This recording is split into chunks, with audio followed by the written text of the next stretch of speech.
سلام ستړي مشئ دوه مهمو خبرونو ته ښه راغلی. حنیف اتمر وایي 12 هیوادونه د بین الافغاني خبرو کوربهتوب ته چمتو دي.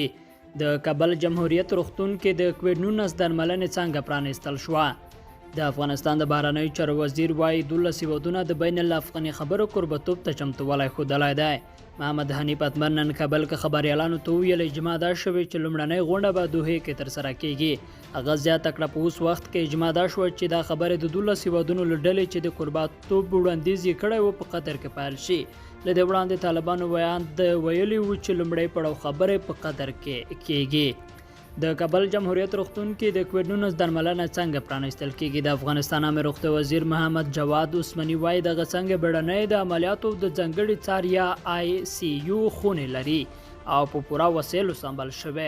ښاغلي عثماني زیاته کړې وزارت پریکړه کړې چې بهر دولتي روغتون کې د کرونا وایرس له کبله د رامنځته شوې ناروغۍ درملنې اسانتیا برابره کړي.